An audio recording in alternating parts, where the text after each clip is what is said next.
Good morning, gentlemen. Welcome back to my second ever Dota commentary.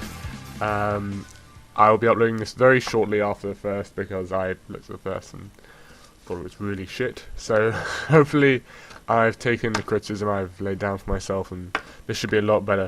I'm bringing you a match between Tongfu and Dara. Tongfu obviously a big Chinese team who won the East qualifiers quite easily. Dara, the other Ukrainian giant, with Artstyle leading the helm. So definitely two very capable teams. Two teams not in the top sort of 5 best Dota teams in the world at the moment, however, very much at the forefront of the pro scene. I hope you like the intro, by the way. That is if I use it. It's really simple. It's pretty bad, to be honest, but I don't know. I thought it might add some flair to the start of the video. Okay, so now the game's loaded. A bit of lag on my end, sorry. Just looking at the teams, Dara used to playing very aggressive, statistically sort of more aggressive than Na'Vi, in fact. Akin to teams like Mouse and MTW, and M5. Well, M5, to be honest, haven't performed very well recently, and who knows why. I mean, Vigos and PGG, two very experienced players, but I guess they're just not up to scratch. Looking at the picks and bans, first ban Tongfu, Wisp immediate ban, big favourite in the Chinese scene, perhaps they're getting a little confused with themselves there. But then again, the ganking power is not to be underrated. Very, very strong, even in a solo lane, solo mid, something Darren might have done in the past. The picks and bans flying past here, Naga darts here. I've talked in the past about how strong this combination is. Very, very potent, especially when set up with big AoE ults like Tidehunter and Enigma. And then of course the classic Lycan ban. Lycan, easier to shut down now than he has been. Then again, so is Naga. We saw DK's Naga Enigma combo being shut down by a Chaos Knight and like a Keeper of the Light Lena Blink stuff, so yeah, whatever. By the way, I seem to have forgotten, my name is Dr. TJ Eckelberg. You can call me Eckel for short, it's probably a lot easier. And if presumably this is the first commentary of mine you've ever watched, I have no real experience commentating at all. I've played Dota, not for the longest, for about 4 years. I was introduced to it by a group of friends, and we used to play LAN a lot of WC3 custom maps, tower defense stuff, etc. And since getting into the Dota Pro scene, since watching Ian James Barnett, it was originally, I have always been in love with the Dota Pro scene. So Chen ban, Broodmother ban, big strong pushing heroes. Broodmother, perhaps a little, not considered perhaps first 3-ban material anymore. There's still stuff like Leshrac, Furion, Invoker, Syllabear Morphling still in the pool. So is Anti-Mage, well, I don't expect Anti-Mage to be picked up this game. But we see a Chen ban very soon. Okay, so Lone Druid picked by Tongfu. That'll probably go to Hal, quite obviously. The main hard carry player for their team. And Dara, I fully expect a very early game oriented lineup for Dara.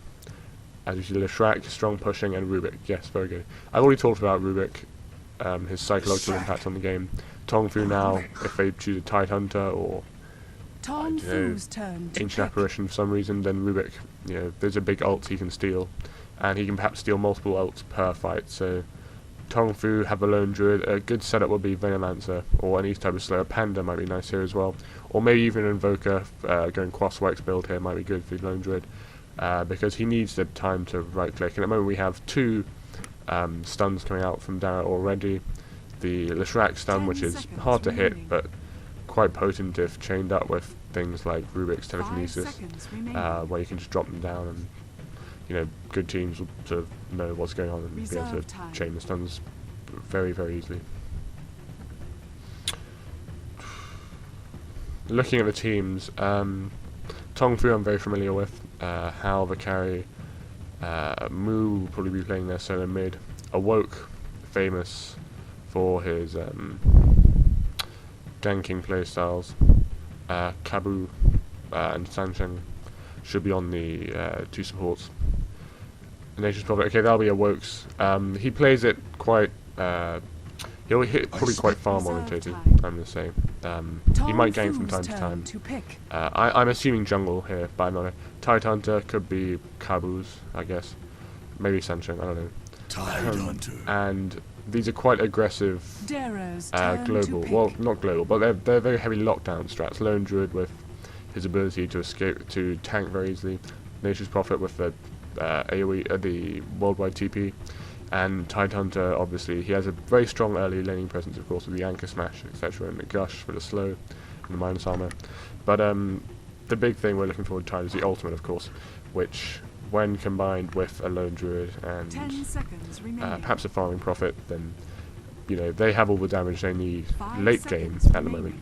However, I wonder how they'll go up against Dara's lineup, who are quite aggressive. Tongfu, definitely one of the more aggressive Chinese teams as well. They know DK, they know LGD. They will go for it. They'll be aggressive. As you see, a Chaos Knight from Dara. I already talked before. I had rumours of Artstyle's play receiving critical acclaim for his Chaos Knight, and I fully expect him to be on this. I'm not too familiar with the Dara lineup as we look at it. Artstyle G is gods, I assume. M. I believe he is the hard laner, I'm thinking. So his hero I don't think is picked up yet. But yeah, Artstyle should be on the Chaos Knight. God, very famous. Probably the Leshrac, I'd assume, or Rubik, depends which one they choose to farm. I'm normally a big fan of Rubik solo mid, and then he ganks from level 7ish. And manages to steal the stuns as he goes, and is able to get out some nice clutch plays, and then go heavy mobility, which is what most European American teams like to do nowadays, with a Blink Dagger, 4-staff, even Ools and stuff, and maybe Pyramid Drums even. We see the Gondar and Enchantress bands coming out. Enchantress very standard again, don't want to add to Dara's pushing lineup. Gondar, a little funny. I guess they're looking at the aggression and at Dara's history. They heavily favour a ganking lineup, so they will lane for a bit and then immediately start roaming around and get a few towers and push very deep, ward very aggressively. And Gondar's great at these. Obviously, the trap bonus gold, making early ganks from 6 minutes onwards or whatever, very, very effective. And of course, he's capable of playing the long lane solo, so that would be M's hero if it was picked up. Tinker and Rasta, 2 very good pushing and anti-pushing heroes, to be honest. Banned out by Dara. I guess they simply don't feel the need to pick them up themselves, and Tongfu, if they had them, will be able to lock down their heroes pretty well. Okay, so we see the Venomancer Invoker coming out from Tongfu. Invoker will be Mu. Venomancer Tidehunter will be split between Cameron and Sunshine, yeah. A lot of AoE here, obviously Invoker, Venomancer, Tidehunter. I expect Invoker to perhaps go Exort and solo mid with Lone Druid. In fact, they may even run a tri-lane, Lone Druid, Tidehunter, Venomancer bot, and the Nature's Prophet top solo, and then maybe gank from there, or just hold the lane and pull the Treants around the river, as we saw the last game I casted. If we look at the Dara team, Windrunner, so yeah, that'll be M.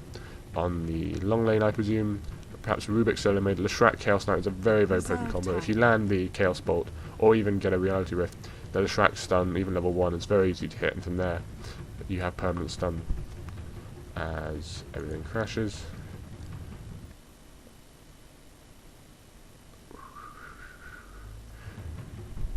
Okay, sorry, a little technical difficulty. Something popped up on my desktop, I had to deal with it. But okay, we're back, we haven't missed much. And Shadow Demon. Okay, so as we said, heavily ganking lineup, heavily single target disable. They have AoE in terms of the Shrek, the slight AoE from the Rubik and the Windrunner, but really the single target disable, the nuking potential here is humongous. And for fragile heroes like heroes like the Venomancer, and a Wokes Prophet early, even the Syllabear before he gets level 6, they will be very easy to be taken down by this team. Okay, so Caboose on Venomancer, which I guess means yeah, Shansheng Tidehunter, nice Cape Pirate stuff there.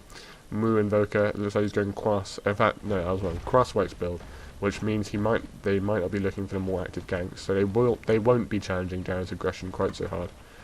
Hal will be farming up on Syllaber, and yeah, okay, so Awoke Prophet.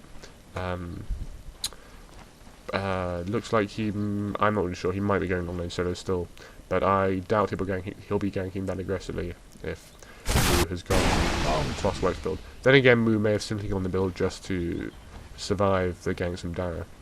Give a little bit more regen and stuff, and a little bit more disable, perhaps an early tornado in case he needs to get himself out of a tight spot. 30 seconds to so yeah, we have a Tidehunter. So it looks like it might well be a tri-lane bottom. Dire, of course, able to pull this camp onto this camp if they want to, and it's very easy for perhaps Venomancer would be the better one to roam round sort of through here if they push the lane hard enough and get off a gank mid. Okay, so Leshrac mid, as we see a little engagement bottom, and simply walking away. The Ben on within the attack area range for Syllaber. Rubik picks up a haste almost denied by Furon, and Furon is going for a pull as we expected. He's a little late anyway, so I'm not sure what this is about. Perhaps Thunic blocked him a little bit. So, not so great play by Awoke. In fact, he already used the charity because he was expecting to get off, I presume. Kabu. Is he going to block his own camp? No. Okay. Just double checking that they don't go through here. So yeah, Windrunner long lane solo. I expect kills to come bottom with a Windrunner. The Venomancer slow, lasting so long early.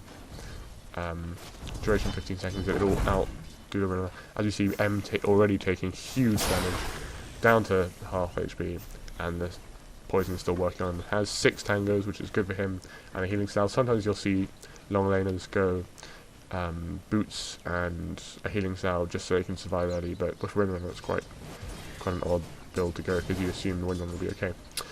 So yeah, Mu mid, dual lane mid, Leshrac Shadow Demon. This is another big combo. I was talking about the CK Leshrac combo earlier, but with this disruption into a nice place, Split Earth, it's quite easy. As we see here, Split Earth will land, and I fully expect it to be first blood. Unless the Edict doesn't fix anything, but okay, yeah. And we have the already damage amplification from the Soul Catcher on, and I managed to catch first blood. Woo! So, yeah, so he'll be maxing Soul Catcher, I assume. Mage Knight's poison in this type of game. It doesn't really do much at all, and the damage amplification with the Leshrac is far more impressive. We see Kabu transitioning around to mid to help Invoker. This is not what Invoker wants, especially when he has such random items. He has no stat growth. He'll get the strength from the Quaff, of course, but it's not that effective. M is surviving just about. He has one last hit. Syllaber has 12 at 2 minutes, 6 a minute this early with such little damage is very impressive.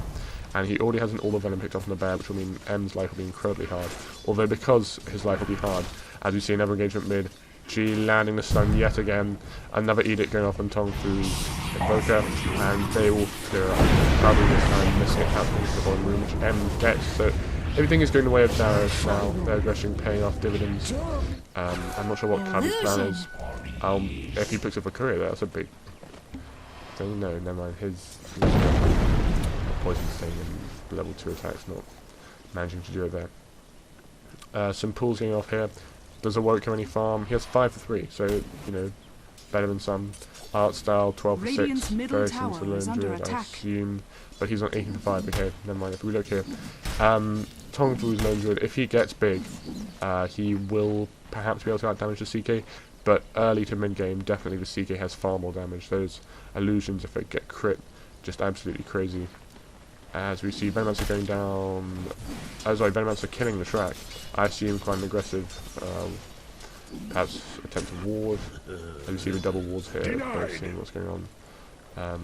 He has the bottle already, so perhaps he was just searching for a room. Maybe a bit of miscommunication between him and M. But as you see, will he land the stun?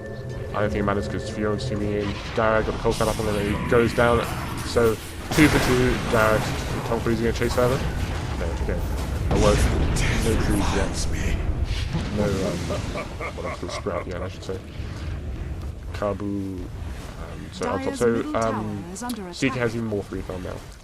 Perhaps going maybe even phase boosts, and maybe an armlet perhaps with quick ganking, and perhaps further drums for the further movement speed. On his already 315 movement speed, second only to Luna in the entire game. His base movement speed is, and yeah, so I expect him to be very active after the 20-minute mark at the latest. But still, G has good farm, bottle crowing, a trick from the Philippines.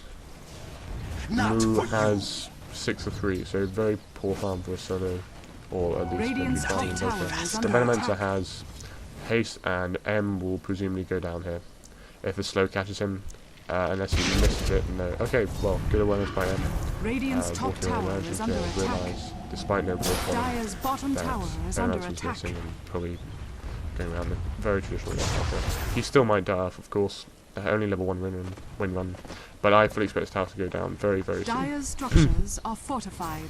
Shadow Demon, yeah, maxing Soul Catcher, not even getting poison at all, just getting disruption. Dire's bottom tower is under attack. Very, very low levels, can go to walk if he needs to. Of course, it would be better for these guys to force that so he can't be aggressive at all until he gets more mana to invoke the Cold Snap again rather than kill him, or perhaps just drive off from him. Kabu got some sentry wards, he might start dewarding a little bit soon. This ward will just about run out. It'll be good to see the supports rewarding the river soon, although who knows. Furion aggressively TPing in, looks like he can catch Dara, G. Nice defensive disruption, in fact taking a lot of damage from the tower, Wokers. He might even get out of the tower if one single right click on top. G surviving, no, taken out by Cold Snap and the boulders and managed to catch him. Will Goblet go down here, or will he manage to kill Kuga? And he can kill Kuga, especially with Boots and Tango, and if M gets this kill, that'll be terrible for Dara. Okay, so 4 for 3. Down on the back foot already, despite having the final aggressive line of everything. And a far better single target. I think that was a mistake by Shaggy. He should have realised that he only has 3 GG branches and can't really do much. Then again, Tong Fu Hao is farming up mightily. 43 last hits in 6 minutes. Win run is almost completely given up the although she's had some decent times for us, 12 for nothing is not to be frowned at, especially when they're running a pseudo tri-lane. I say pseudo tri-lane, I mean Venomancer is heavily roaming wherever he is. Yeah, as we see him buying yet more wards. Still doesn't place the sentry, it's very interesting. Got that rewarding the river here. So G goes for the 1, so yet more regen. This again signifies he'll be roaming quite heavily. Hal taking out the thing, Bear level 3 with level 2 synergy, so looking very nice. The option not to go true form. This is quite interesting, however I guess considering within the tower range and stuff, it allows him for more hits on the tower when he's in range form if the creeps can tank quickly. Chaos Knight goes down to... Chaos Knight manages to take out Nature's Prophet. With an aggressive push by Rubik, and he picked up the drums, so as I expected, and this tower will go down momentarily. Dara just failing some last hits mid. G, sorry. I keep saying the team names, I mean the players, Jesus Christ. The tower almost going down bottom. Sancheng, level 4, and Awoke aggressively TVs in, Gush to minus armor, nice power shot out, and he will escape with overall. Bottom tower Goblet came around. Are they going to take this? Don't think so. Don't think they can do anything here. I'm not sure what his big plan is. But they might choose to push down the tier 2 tower, seeing this. At least for that way. G has no TP. Nor does... Funnick does, sorry. Chaos Knight should pick him up now, perhaps. Or maybe he'll pick up... Yes. Okay. Belt Strength and TP. So he's going to treads, it looks like. Unless it's an early bash, but you know... I pretty much doubt that. Goblet's firing up a DD bomb. Is he going to pick up, or is he going to let Kalu take it? No, he grabs a DD for himself. And now getting some more farms. The tier 1 gets pushed down. And G just chilling around. What does he pick up? Tangos to escape from the Prophet Sprout, of course. Not particularly for regen because he has the bottle. And is decently leveled. In fact, Invoker level 7. With phase boots, so perhaps it is for regen slightly. I mean, this dual laning that hasn't worked out too well. They haven't got that many denies, I can imagine, 8 and 1, so 9 in total. That won't do, especially when Invoker already has 7. So he is getting a lot more levels than these two. And Invoker pretty much only leads levels. He needs a bit of farm to get his boots up, maybe get some mana regen or some mana to do things. Eventually, you know, Aghanim's or Hex or Force nice, and some maneuverability, perhaps a Blink Dagger even. But he just needs levels to get the high levels Invoke. Level 7 Invoker is pretty useless, can't roam at all. A level 13, let's say, Invoker is very, very potent, however. Just getting 3 spells off, or perhaps even 4 if it goes longer than like 20, longer than 10 seconds, is very impressive.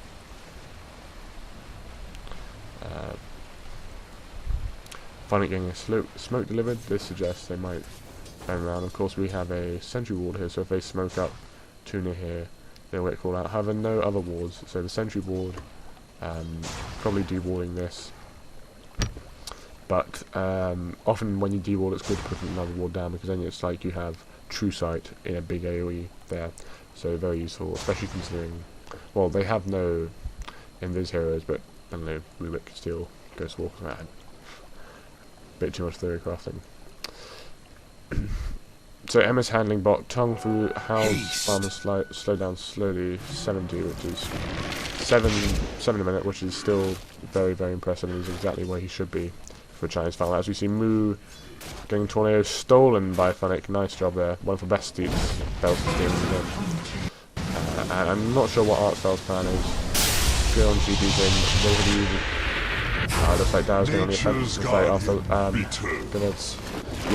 Artspell goes on the offensive and managed to kill. Ravage used for a single Artspell kill, quite aggressive, especially considering that was a very bad trade. They lost the Ravage, which has 45 seconds cooldown.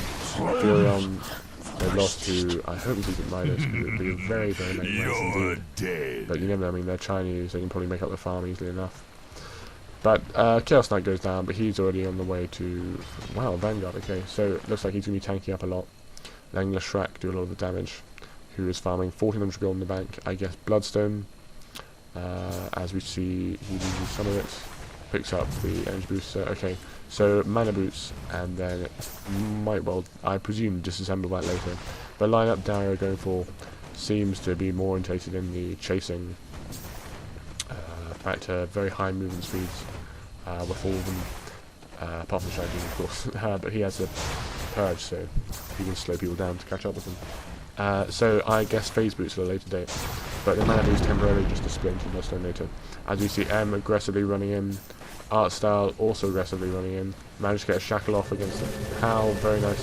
The bear gets a nice entangle up M, Mu comes in with some big AoE, but both his spells are on cooldown, so is Invoke, so I don't see anything big coming here, and I think they should back off that.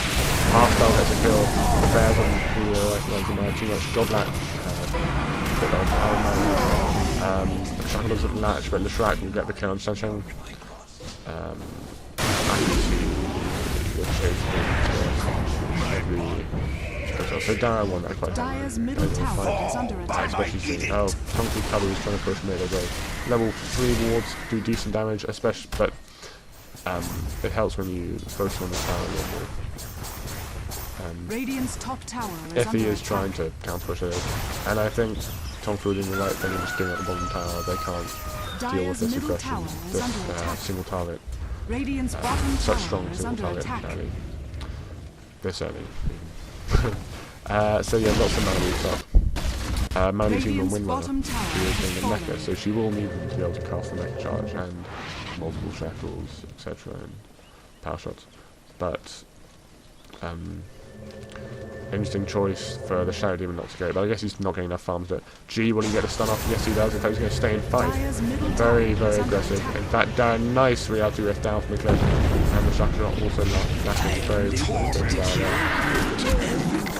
so Darrow slowly pulling ahead. Chaos Knight's getting his farm. Cinnabar is getting farmed. And he already has a relic at 13 minutes. Okay, 82 last hits. That is very, very impressive. And he will have the rating, which means that soon enough this Tung Fu lineup will come to its true form, let's say, its final form. well, not its final form, its mid-game form, where the Tidehunter Ravager and Venomancer's slow ult and etc. will be able to mean that the Lone Druid can right click away to his heart's desire.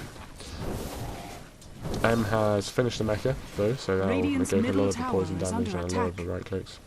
G getting a booster, so yes, it will be a soul booster into Bloodstone. Invoker, not that farm for Invoker, in fact very very poor farm Invoker, but at least he has the levels. If we look at the levels quickly, Lone Druid Invoker on 10 and 9 here. Artstyle still leading down 11. He's just farming away casually. Will soon have his Vanguard. Once he gets that, perhaps an Armlet. Going for very good early game items. Vanguard, of course, perhaps being seen as a lesser version of the Heart, and Armlet being seen as a lesser version of any tier 4 item. But these will allow him to build up some very heavy DPS early. Might even give something like a Sanguine Yasha and then split it into a Man-style and Heaven's Harbor later. And it will mean that despite the Lone Druid having the Radiance Nest, he gets lots of lucky entangles. They'll certainly be out DPS by the Chaos Knight plus the Shadow Demon's Soul Catcher. Not at all getting poison. Very interesting choice, especially considering Shadow Poison gives sight and costs only 50 mana. I would pick up 1 level myself, but whatever. Maybe I don't need sight. Goblak all smoked up. They're going to do a massive backstab on Tongfu, it looks like. If they catch out the Tidehunter, or Kabu. Tidehunter has 1 level of Kraken Shell, but he has the ultimate. Big ult from Tidehunter, hits everything. Mecha doesn't do too much to Dara. Gets shackled up, manages to keep walking. Awoke, TP's in, will get much done. Nice tornado catching all. EMP, that will kill off most of them. I suspect, no, just about escaping, and can land the shackle if he needs to, and Tonic will escape. Very nice TP from Shrek, just escaping there. Will Viridian's kill off M? It looks like it will. Well played, well microed from Hal, especially considering as it goes up the hill, the bear sometimes doesn't stop, doesn't continue to follow Dire's bottom tower is under attack. So, big team fight for Tongfu. They've made back a lot of ground, still losing on the kills slightly. Radiant's top tower but is they're winning on towers, which is very impressive considering the Dire lineup. But of course, Tongfu's push isn't to be frowned at. The Lone Druid coming into his own now with the Radiance. Furion getting up some more treants and stuff. Venomancer's wards even doing a little bit. No Forge Spirits at all. No Exort at all yet. So no push. No what's it called? Deafening Blast yet. But which is very interesting considering it could hit all the Chaos Knight illusions and just disrupt the whole thing. But no, not yet. Goblak spying out Roshan. They might go for it. Probably not. Invisibility. Did I think he do this early? Artstyle finishes Vanguard, so he can tank it up good enough. And Rubik has all 4 wards, so they will help to deal a lot of damage too. Looks like they're going to go for it. Do Tongfu know it is the question. They have no wards there at all. They'll see them all missing. And oh, they have sight from the tree. Cool. So if you don't know, ult hits Spring can be a little bit low. Mech was popped, I guess, yes. But it looks like it might be a first rush fight of the game. Furion doing his classic thing. He has the Midas. I think a pretty bad choice, especially so late when it's so enlightened. But, you know, whatever, Awoke knows better than me. He'll be pushing tops. And so even if Dara do get like Roshan, Furion will still get the tower. As we see Goblak being called out, Kabu being stunned, 3 seconds stunned from Artstyle. Moo, nice goes walk there. Bear doing a lot of damage, so is the G's ultimate, although not doing enough to kill off the bear with the magic resistance. Furion now TP's in. I think that was a curious decision, especially considering he could have got the top tower instead. As you see Shen Shen being called off. Ravage is just being used now. I presume it's on cooldown, I get no mana until now. As we see him going on Artstyle, will he get a few more kills? If he manages to finish. If he manages to fight Cal, does he have his illusions up? No, they are somewhere miles away, all dead, I presume. And so TPing and that'll be all that. In fact, Funny taking a lot of damage from the Radiance as well. Having a Radiance for full 20 minutes, you know, the burn is very strong. It's like having the Dark Sword. Shell, Iron Shell, level 3 or something. Very, very potent. A lot of sentry walls in both teams, although not many have been dropped. Radiant's bottom tower is under attack. There we go. A lot of dewarding action, and there he finds the sentry ward. The sentry here, of course, will see a ward here, I believe, if there is one. Although the standard place to put it is sort of here, so it sees this one, this one, this one. As most people tend not to rush it. The good place to ward is here, of course, if you're radiant, so you can see the dire pathing, because they will normally come through here. And through here, if you put a ward here and here, that seals off the rush pretty much, if you're radiant, and negates some of the dire advantage, although it's still very strong. Looks like Funnick is very low, but Bear not even attacking, just burning in the background. Funnick might even go down simply to the Bear Radiance. And G to got it. G taking a lot of damage too, so is M. Now the Bear can attack, finally he might get the entangles off. A lot of poison damage, he's got the Kabu's ult, doing mega damage. And you see 2 kills being won by Tong Fu. Looks like Darren now after their death slightly. As Tong Fu will claim the Roshan. On a word about the dire advantage, a lot of people say that, you know, having the ancients here, all this stuff is a bit crazy, and there are rumours I thought might be changing it. Patch in the future, as you see the Lone Druid picking up the Aegis, very nice. No, he has 2.1k in bank, so I expect perhaps a Hyperstone if they're feeling aggressive, or maybe he'll just go back for a pipe. Although, of course, Tidehunter can always pick up the pipe. Although, not too much harm, he might be better if he saves for a Blink Dagger indeed. Awoke, picking up Basilius, 1900 gold. I'm not sure what he's playing for. If he's going for minus, may even be an Agnim's.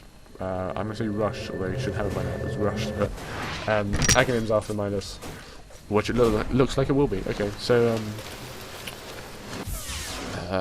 you know, good anti-push, I guess. Agnim's Refresher, good anti-push. There's a famous combo called Spectre ult. So Disper, whatever it's called, Haunt into Agnim's Refresher, Furon ult does a lot of damage, especially when the Radiance is on Spectre, and you know that can almost decimate a team across the entire map. Plus, let's say a Zeus ult Refresher, that's crazy. Although Zeus is a shit hero otherwise, and his burst spell damage is negated by the fact that he is reasonably useless after a certain point in the game.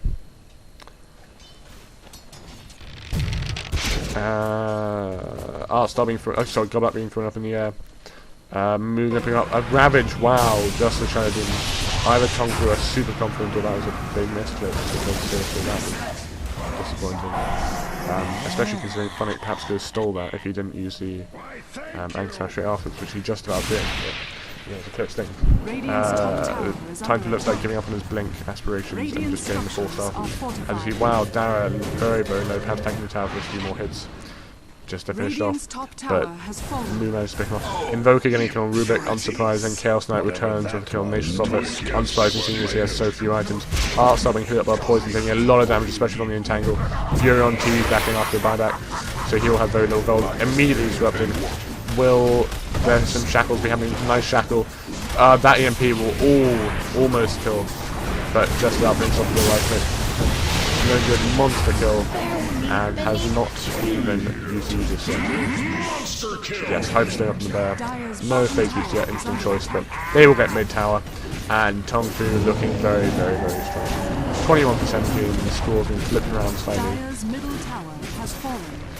Funnick has nothing. I believe he should skill some of the null field, especially seeing as it will disrupt the poison over magical damage, but whatever. I think that's a mistake, personally.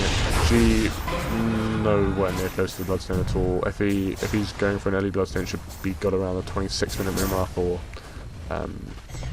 perhaps after, but perhaps before, but he's nowhere near that at all. Lone Druid will have, where is the Bear? We'll have the Assault Cuirass, I assume he's going for soon, and Tidehunter will have his 4-staff.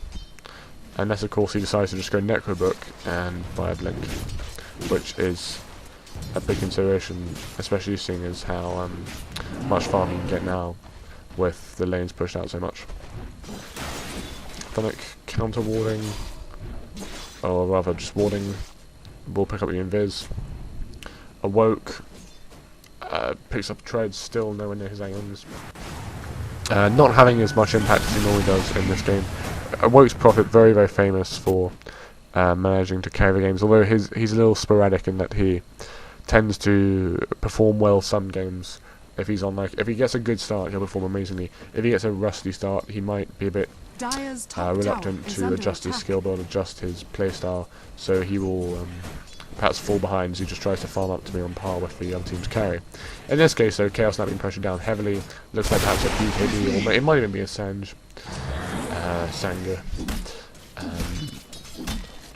He's still far off that, though. He's very tanked, 21 HP, 9 armor. That's impressive considering it's not 25 minutes yet. But, well, we have all this disable, all this slow, and he will struggle to do much. But then again, his illusions still have probably one of the highest, barring a lone druid with 12 items or whatever, one of the highest potentials, max potentials for damage in the game, with the crits and with the illusions doing full damage. 150 last hits on Silver, still massive farm. Slightly less, 6 a minute, but he's been team fighting and stuff, and if we look at the kills, 8 for 0 on Hal. I did not even realise that. Okay, so Hal, no wonder his farm is so great. His kills reflecting that very well, his team managing to pass him after managing the same. Awoke, not doing so well, feeling a little bit, 0 for 8. Artstyle still doing okay, some 4. Overall, though, I think Hal has been very very good in the way he's managed to focus down the low heroes and get off those kills at the back lines, especially. But then again, Dara playing a little bit funniness, but they have the mech, but they have no pipe. As he cold snap up on the bear, stolen by Rubik. Listen to your fight. Tongfu comes in, big ravage from 4-star, nice initiation. EMP Tornado, Rex had a second ravage from Sonic, nicely stolen, but it ultimately will not save the day. Awoke goes down, no surprise. G got the Bloodstones, he has some mana regen. Kabu has dropped his ult as well, no urn on people yet. Has the wand if he needs some more mana. Funnick will go down to the bear. Moo will run past and drop with a nice kill time on G. Very good cooldown on that skull. As we see, Venomancer, support Venomancer, triple kill. 7 for 3, if we look at the goal, XP graph, we see with a slight beat in the Dio's Artstyle farm, but now it's shot up to Radiant. They're firmly close to take this game. Gold has always been level, but has now shot up due to the recent team fights. And it looks like they all racked top. Dire's top racks go down. Shansheng 4-star, very good item progression. Very good realization that he won't be able to farm out the Blink Dagger properly. G, nice disruption. Carbo being 4-stars away, lifted away, but happens in one place. As you see Furion TPing in, he now almost has his items. Artstyle getting a 2 seconds on a Moo, unlucky there, and he goes to Ghost Walk, very close, almost picking off. As you see the chase going on, Dara still haven't lost their chasing power. Will M manage to catch it? M, that is move even, that's the question. Carbo, will he go down to his own illusions? Yes, he will, unfortunately there. Ooh, Tornado catching move. Will he get taken out? Oof, very, very close on the power shot. Shame just out of range. That Tornado having 3200 range when maxed. Which the range is maxed, I believe, yes, travel distance 3200. Will M manage? Oh! Wow, impressive, very impressive awareness from M. Almost having such similar range. Jesus Christ. Artstyle farming up. It looks like a BKB considering he hasn't bought anything yet, or perhaps he's just saying to buy back, which is what they all need now. M now has a 4-star, still no pipe. God Black, I presume has nothing. Indeed he does, not even upgraded boots yet. Funnick. 1500 gold, Pat's going for a Blink Dagger, or maybe the same for buyback. Tower is under attack. He will have it. It's always being forced so safe for buyback in a game like this. However, Tongfu, typical Chinese resolve, just keep pushing in. And, you know, Chinese were famous originally for taking everything very steady, for not pushing, and sometimes even throwing games because they take it too long and just decide to hold their advantage, don't push in at all, and then a lucky break in the late game loses the game. But nowadays they like to keep this steady aggression. They allow their opponents to make mistakes, and then they will push in and take it. 187 last hits, 16 denies, 20, not even 30 minutes. monumental farm. The EMP will hit Funnick. Good disruption. These disruptions have been the only thing keeping Darren in the game, I suspect. Venomancer ult goes off. Artstyle gets illusions on. Nice initiation. 4 seconds on Invoker. He'll go down. Chi will go down to the bear. Nice 4-star Valdo. Kabu, good Ghost Sector. Very impressive. It's nice seeing Tongfu being up but still buying essential items just so he can survive. Awoke will get pushed away. He has the Agnums now and his ult will come off cooldown very, very soon. Gets pushed away, and this Stepping Blast, I believe, if being up earlier would just do so much in this game, especially this DPS now. It's the only reliable damage apart from the Shrek and perhaps a Windrunner.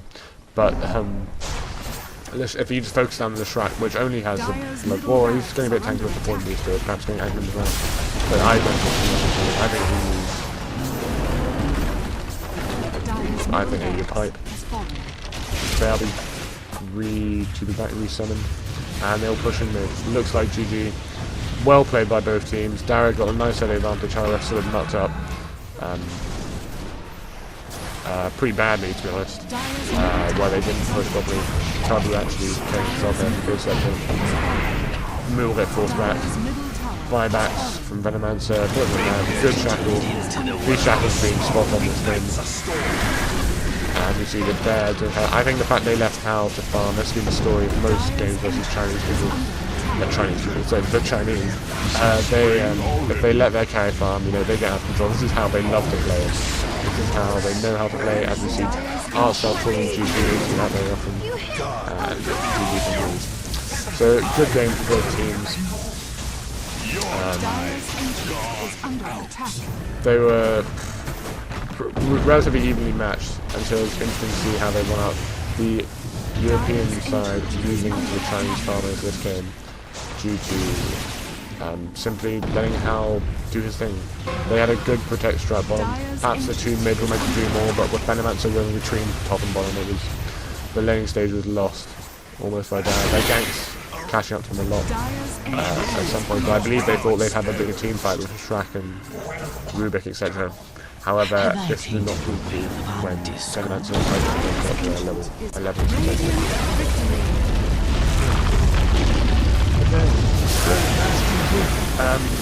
I hope you enjoyed it.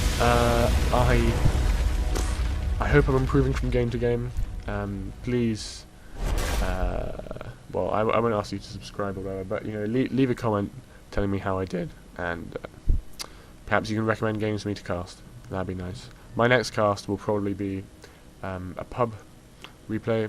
I want to see a balance between the two and see which ones are perhaps easiest cast, or you know, whatever, and see which ones you like most. Probably a high level pub replay, or a replay where maybe I've played in or something, and I'll analyse, you know, why I played badly or why I played well, and you'll see a bit of that. Perhaps I'll even feature some of my friends in it. So thanks for listening. I hope you enjoyed it. And I'll see you next time. Bye bye.